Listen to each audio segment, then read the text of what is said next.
Hey everybody, what's up? This is Dr. Lily with Psychology Uncensored, and today I want to talk to you about the pandemic that is potentially poisoning your relationship with your teenager.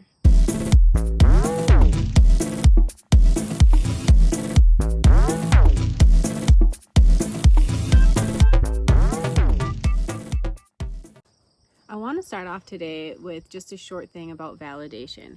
Validation is a necessary component for us navigating our world.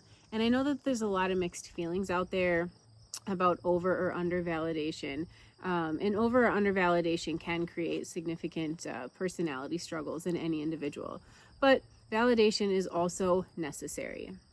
Anytime that we are in the middle of a circumstance within our lives, validation is what helps us understand and navigate the world. And it also helps us to determine the strengths of the relationships we have with other people. So as I mentioned in my bio, I do a lot of work with, teens and their families. And one of the number one struggles that teens mention in therapy is that my parents just don't understand me. Parents often think of their parents as a nuance, and that can go both ways between teen and parent or parent and teen. In essence, teens don't feel as though their parents understand them, and oftentimes they don't. However, a lot of times parents really do understand their teens, and they really understand the struggles that they are going through. The parents just aren't communicating that message to their teens in a way that the teens can understand it. So when I have parents and teens in my office and we're kind of talking through things, one thing that is consistent every time is that the struggle identified by the teen is not the same struggle that's identified by the parent. So an example that I'll provide would be, a teen goes through a breakup, they're sad, they have low motivation, it's hard to concentrate, they can't muster the strength to just handle life. Parents see the problem as, my kid stresses too much about dating, and that's taking away from her accountability of chores and school and being a part of the family. She's just moping around the house. And the teen, I'm going through a breakup, and I don't know how to navigate my feelings. When I try to go to my parent for help, I'm just dismissed. So when teens and their parents are trying to sort things out, if they're on two different pages, the stress is going to continue to pile up, the misunderstandings are going to continue to pile up, and the problem's never going to be solved. So for all the parents that are out there right now, I want to pose this thought for you to consider, and I really, really hope that you will take this into serious consideration. Although there's a lot of similarities to the stressor that your teen is going through today versus what we were going through when we were teenagers, there's a whole other component to this that we never had to experience. And it's something that actually breaks my heart every time I hear it. There's this subtle fear that kids just live with, and that's the potential that there could be a school shooting today. And the first time that I ever heard a student say this to me was in the midst of the COVID pandemic.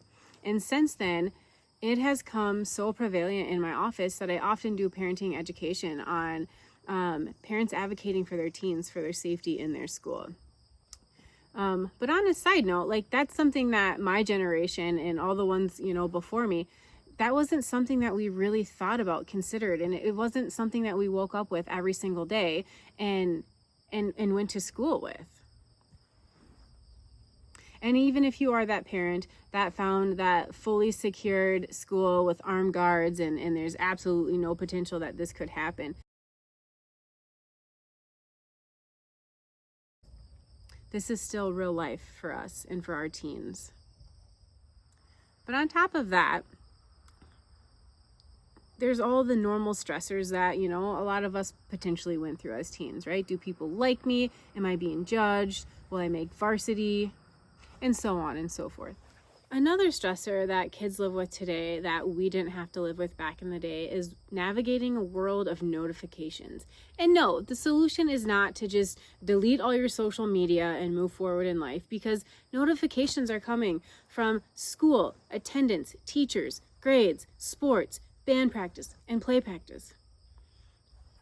You get the point? They are coming from everywhere. They're coming from you. What time will you be home? Did you finish your homework? Did you get the chores done? Can you run your brother to basketball practice? On top of all of this, any kid in sports has added pressure than what we did back in the day. At least back in the day, we got to have Wednesdays and Sundays off for church. Nowadays, none of that's acceptable. We have practice every day. We have it twice a day. And for all you dads or even moms who are hockey players, I am very sorry that you had to get up at 5 a.m. to get on the ice for hockey practice. But I just want to tell you that in the world that we live in today, no sane adult is going to get up and get on the Zamboni at 4:30 in the morning to go clear the ice for kids to practice at 5 a.m. So while they still have very intense hockey practices, they do get to sleep until about 6. Teens today also have like the added pressure of social life. Back in the day when we were growing up, we actually had to approach someone to get their phone number, and then we just had to call them. Nowadays, kids just randomly add people on Snapchat. They stalk each other's locations, and the list with this goes on and on and on. But the downfall to this is that kids can instantly know when they're being excluded from their friend group, right? They pull up an app on their phone, they see their entire friend group hanging out at the beach, and they know that they were excluded. You know, in our day, someone had to slip up that, hey, oh, we did this in front of the person that was excluded in order for them to know. But nowadays, all of that rejection is right in front of their face at any given time. So parents out there, none of these things that I'm mentioning are anything that you're efficient at navigating. And all of this can add to like the disconnect between you and your teen. Instead of listening and validating what's going on in your child's world, a lot of times comments are likely to come out of our mouths like, well, back in my day, or who cares what other people think about you? You're beautiful. Just move on. He wasn't worth your time. If you don't make the team this year, there's always next year. It's not the end of the world. JV's just as good as varsity. Almost. All of these responses are dismissing. And if you, the child's number one person in life, are dismissing them, why would they expect anyone else in the world to accept them? Now, I'm going to flip this. So for any teens listening, here's what I want to tell you. Your parents aren't trying to dismiss you. Every parent went through their teen years and they survived. It was hell. It is hell. And we all know this. All of the adults in the world know this. And your parent likely has good intentions. And that intention is to protect you from going through all the stress that they went through and survived.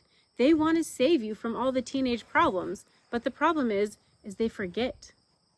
Your parents forget how dismissed they felt when their parents, who are your grandparents, did the exact same thing, just in different words. And parents think that because, they changed or rearranged the words and then maybe bought you ice cream after your breakup or the fact that you didn't make varsity, that they're doing it better than their parents were. You probably even hear stories from your parents like, well, when my high school boyfriend dumped me, my mom rolled her eyes at me and told me he was an idiot anyway, and so I was just better off.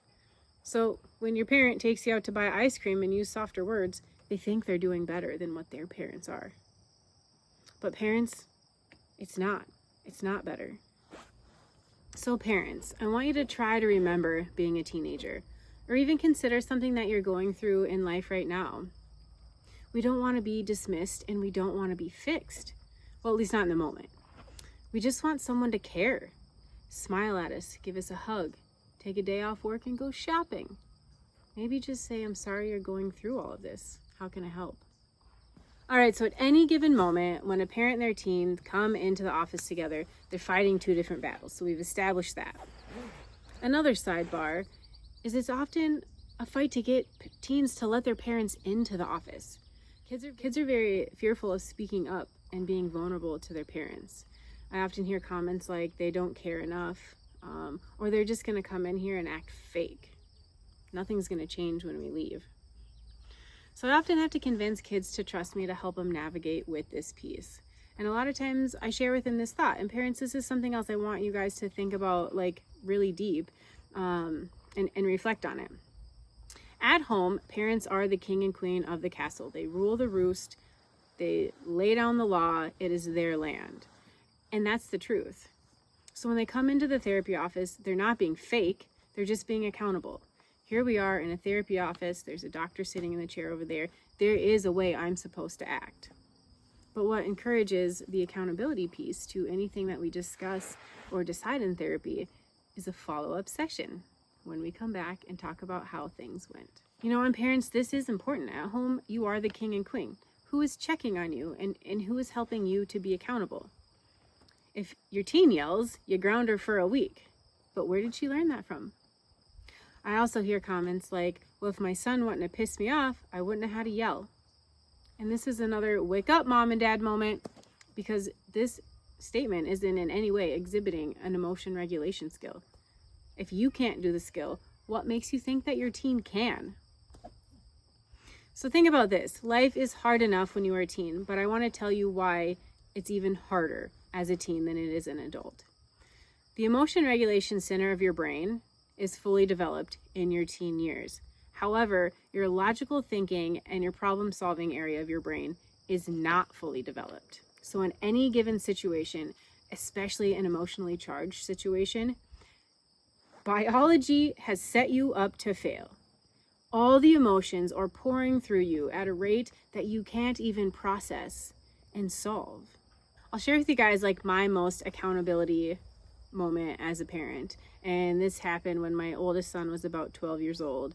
And I can't even tell you what the dispute was about. I'm going to guess he didn't get his chores done to my standards or something of the such, or chose to play video games instead of doing his chores. And so when I come to recognize, his fault in this, I did what I was raised to do by my mother, yell. But my son was brave, and I still am incredibly thankful for this moment, because he paused and he turned around and he looked at me and he said, "If you want me to talk to you, Mom, try talking to me." And of course, in the heat of the moment, I looked at him and yelled at him to go to his room. But I stopped and I paused and I went to my room too. And I remember the emotions that came out of me and the tears of who am I? I'm becoming my mother, and all the shame and the guilt. But I stopped and I thought about it, and I was like, he asked me for the simplest thing. He asked me to be respectful and talk to him. Who would have thought? So parents, if this is something that you struggle with, right? We all do throughout history. And this is why I'm doing this podcast, because I want to get the information out there that there is a better way to do this. So I do want to challenge your thinking on this. Are you holding yourselves accountable? What is more important to you? Being right? Being in charge? Being in control? Or building a secure relationship with your child? This is up to you to decide. Okay, so here is the real education that we're going to talk about. So when parent and teen are actually in the office, I always have the kids start. And at this point, the kid has had to work up the courage to have this conversation and be vulnerable to their parent. So the kid will start explaining what she's going through and how it makes him or her feel. And sure as shit, and this is mostly the moms, the response was, "Well, that wasn't my intent." Mind blowing, horns blazing, fire going through the universe. Another dismissal. I often joke with teens in the office of I really need to make a sign that says there's only one right response, and it's, "I'm sorry." But the point of this is, when we are not validating, we are taking the attention off of you and the fact that you made yourself vulnerable to share something with me, and I'm making it about me. What was my intent, or what wasn't my intent, right? Okay, not helpful. Literally, when anyone says, "This hurt my feelings," there is only one right answer, one right response, and it's, "I'm sorry." Your intent doesn't matter in the moment. What matters is you're validating that their feelings were hurt. And if you don't validate it, they're not going to share with you any further. Parents, you don't need to defend the situation. That's not doing anything positive for the relationship. Now, I don't want anyone out there to watch this and then feel guilty because they recognize that they've engaged in this behavior, right?